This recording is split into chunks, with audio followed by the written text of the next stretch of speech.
రాళ్ల దాడి జరిగింది. కారు అద్దాలు ధ్వంసమైనట్టుగా తెలుస్తోంది. ఒకరిపై ఒకరు రాళ్ల దాడి చేసుకున్నారు. దీంతో పరిస్థితి ఉద్రిక్తంగా మారింది. పరిస్థితిని అదుపులోకి తెచ్చేందుకు ప్రయత్నిస్తున్నారు పోలీసులు. ఇరు వర్గాలను ఠాణాకు తరలించినట్టుగా తెలుస్తోంది. విజువల్స్ మీరు చూడొచ్చు. ఆ పరిస్థితి ఏంటి అనేది విజువల్స్ మీరు క్లియర్ గా చూడొచ్చు. బాపట్లకు సంబంధించి బాపట్లలోని గవనివారిపాలెంలో టెన్షన్ వాతావరణం నెలకొంది. తెలుగుదేశం వైసీపీ కార్యకర్తల మధ్య ఘర్షణ చోటు చేసుకుంది. ఒకరిపై ఒకరు కర్రలతో రాళ్లతో దాడి చేసుకున్నారు. పిడిగుద్దుల వర్షం కురిసినట్టుగా తెలుస్తుంది. విజువల్స్ లో చూడొచ్చు. ఇరు వర్గాలకు సంబంధించి ఒక్కసారిగా ఘర్షణాత్మక వాతావరణం చోటు చేసుకోవడంతో పోలీసులు రంగంలోకి దిగాల్సి వచ్చింది. అక్కడ పరిస్థితి అదుపులోకి తీసుకొచ్చేందుకు తీవ్రంగా శ్రమిస్తున్నారు. అక్కడ పరిస్థితి ఏంటి అనేది ఒకసారి విజువల్లో చూసే ప్రయత్నం చేద్దాం క్లియర్గా. గౌరవపాలెంలో టీడీపీ అభ్యర్థి కొండయ్య కారుపై రాళ్ల దాడి కార్యకర్తలను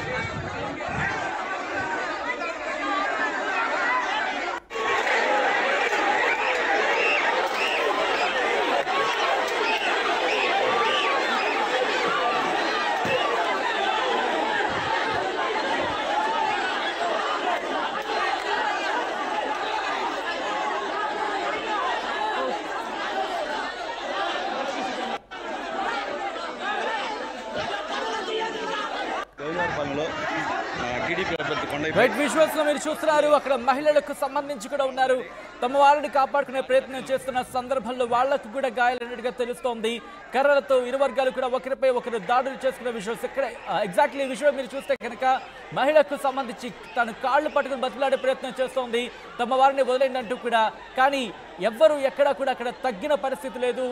కర్రలతో ఒకరి మీద ఒకరు దాడులు చేసుకున్నారు. ఈ నేపథ్యంలో పరిస్థితి అక్కడ ఉద్రిక్తంగా మారింది. బాపట్ల జిల్లా గవనివారిపాలెంలో టెన్షన్ వాతావరణం నెలకొంది. తెలుగుదేశం వైసీపీ కార్యకర్తల మధ్య ఘర్షణ చోటు చేసుకుంది. తెలుగుదేశం పార్టీ అభ్యర్థి ఎంఎం కొండయ్య వాహనంపై రాళ్ల దాడి జరిగింది. కారు అద్దాలు ధ్వంసమైనట్టుగా తెలుస్తోంది. ఒకరిపై ఒకరు రాళ్ల దాడికి దిగారు. ఉద్రిక్తంగా మారింది పరిస్థితిని అదుపులోకి తెచ్చేందుకు ప్రయత్నిస్తున్నారు పోలీసులు. ఇరు వర్గాలను ఠాణాకు తరలించారు. ఒక్కసారి విజువల్స్ మీరు చూడొచ్చు. అక్కడ వాహనాలకు సంబంధించి కూడా కాస్త ఇబ్బంది కలిగినట్టుగా తెలుస్తోంది. ఒకరి మీద ఒకరు ఇటు కర్రలతో దాడి చేసుకున్నారు, అలాగే పిడిగుద్దులతో దాడి చేసుకున్న విజువల్స్ మొత్తంగా అయితే మాత్రం స్థానికంగా ఒక్కసారిగా భయభ్రాంతులకు గురి చేస్తుంది. ఉద్రిక్త వాతావరణానికి అక్కడ దాడి తీస్తుంది. దీంతో అక్కడ స్థానికంగా ఉన్న వాళ్ళు ఒక్కసారిగా భయభ్రాంతులకు లోనయ్యారు.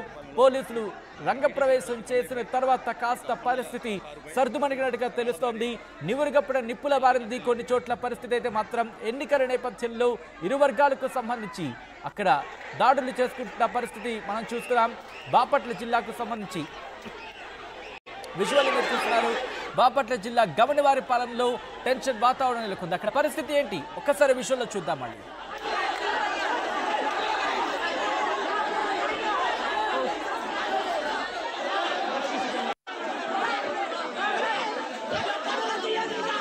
గౌరవపాలెంలో టీడీపీ అభ్యర్థి కొండయ్య కారుపై రాళ్ల దాడి కార్యకర్తలను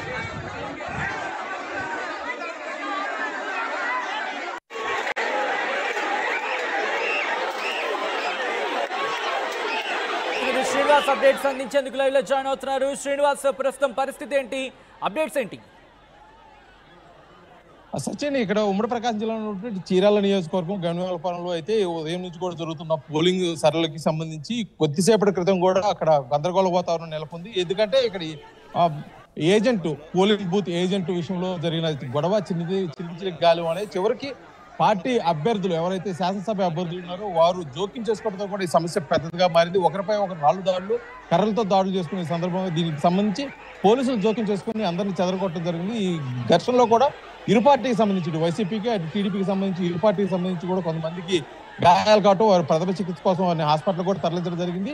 ఈ మొత్తం మీద జరిగిన సంఘటన చూసుకున్నట్లయితే ఇక్కడ మొదటి నుంచి కూడా సంశయాత్మక ప్రాంతంగా ఉన్నటువంటి చీరాల నియోజకవర్గంలో ఇది జరగడం సాధారణమైన విషయాన్ని కానీ పటిష్ట భద్రతల మధ్య ఈ ఎన్నికలు జరగాలని చెప్పేసి ఇటు ఎన్నికల కమిషన్ అదేవిధంగా పోలీస్ శాఖ భావించిన నేపథ్యంలో ఇటువంటి సంఘటనలు జరగడం కూడా వారికి కొద్ది ఛాలెంజ్గా ఉంది.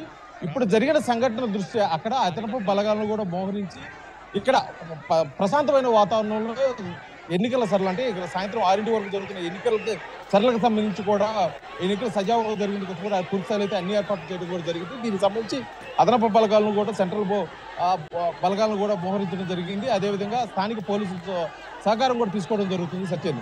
అయితే మొత్తానికి జరుగుతున్న విషయం మీద అంటే చిన్న విషయమే అభ్యర్థులు జోక్యం చేసుకుంటున్నారు. ఎందుకంటే టీడీపీ నుంచి ఎంఎం కొండయ్య అక్కడ సంఘటనా స్థలానికి రావడంతో కూడా విషయం పెద్దదైంది. అతని కారుపై కూడా రాళ్ళు రువి అతని కారును కూడా ధ్వంసం చేశారని చెప్పేసి టీడీపీ వర్గీయులు అయితే వారు ఆరోపిస్తున్నారు. అదేవిధంగా అతను కావాలని చెప్పేసి పోలింగ్ బూత్ లోకి దూసుకోవడానికి ప్రయత్నించారు కాబట్టి వైసీపీ పోలింగ్ ఏజెంట్లు అడ్డుకోవడం ద్వారా ఈ సంఘటన అయితే జరిగింది. దీని వల్ల ఘర్షణ వాతావరణం నెలకొంది. ఇప్పటికే ఇరు పార్టీల మధ్య అంటే టీడీపీ వైసీపీల మధ్య జరుగుతున్న ఈ ఘర్షణ వాతావరణానికి ఇది కొద్దిగా ఆజ్యం పోసినట్టేదని కూడా చెప్పేసి భావిస్తున్నారు. మొత్తానికైతే ఇక్కడ జరిగిన సంఘటన విషయం పోలీసులు కానీ అధికారులు కానీ సీరియస్ గా తీసుకున్నారు. ఈ విషయం మరొకసారి పునరావృతం కాకుండా కూడా జరగవలసిన ఎన్నికలు కూడా సజావుగా జరుగుతాయి. ఎందుకంటే సాయంత్రం 6 వరకు జరగాల్సిన ఎన్నికలు కూడా సజావుగా జరిగేందుకు అయితే ఇక్కడ పూర్తి స్థాయిలో అయితే అన్ని ఏర్పాట్లు చేయడం జరిగింది. ఇక్కడ మరొకసారి ఇటువంటి ఘర్షణ వాతావరణం నెలకొకుండా అదనపు బలగాలను అయితే ఇక్కడ మోహరించిన పరిస్థితి అయితే కనిపిస్తుంది. రైట్ శ్రీనివాస్, ఇటువంటి నేపథ్యంలో అక్కడ అదనపు బలగాలను దించే అవకాశం కనుగొందా, లేకపోతే ప్రస్తుతం అక్కడ పరిస్థితి పూర్తిగా సమీక్షించిన తర్వాత ఆ తర్వాత దీనికి సంబంధించి ఏర్పాట్లు చేసే అవకాశం ఉందా? ఏం జరుగుతోంది?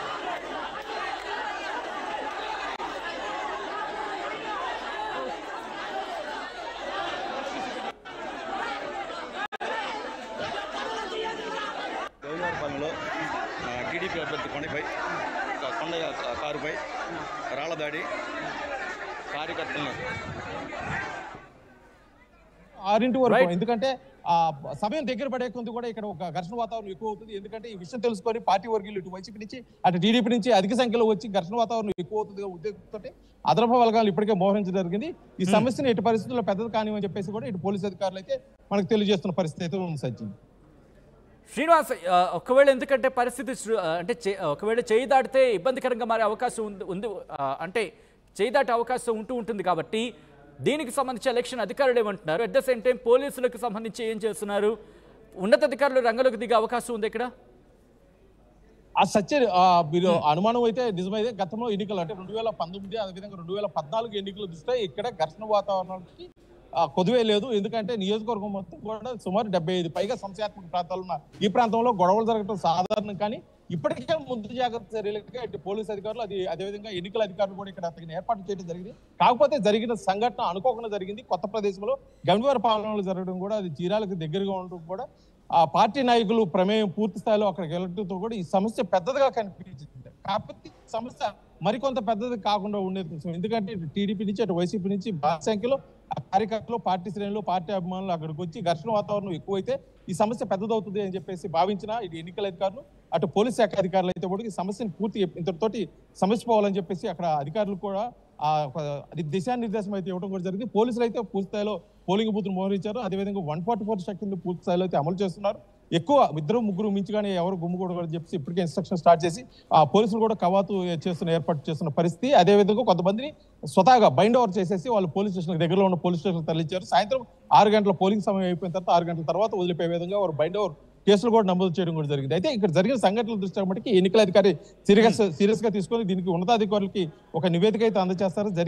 జరిగిన సంఘటనలో ఎవరు తప్పు, ఏ పార్టీ వారు తప్పు, ఎవరు దీంట్లో ఇన్వాల్వ్ అయిన ఉద్దేశంతో కూడా మొత్తం నివేదిక తీసుకుని ఆ నివేదిక అయితే ఉన్నతాధికారులకి తెలియజేసే పరిస్థితి ఉంది. ఈ ఉన్నతాధికారుల నివేదికను బట్టి కూడా ఇక్కడ పరిస్థితులు ఏ విధంగా ఉండిపోతున్నాయని బట్టి మనం పూర్తి స్థాయిలో వెయిట్ చేయాల్సిన పరిస్థితి అవుతుంది. Right Srinivas, thanks for the update. Back to back breaking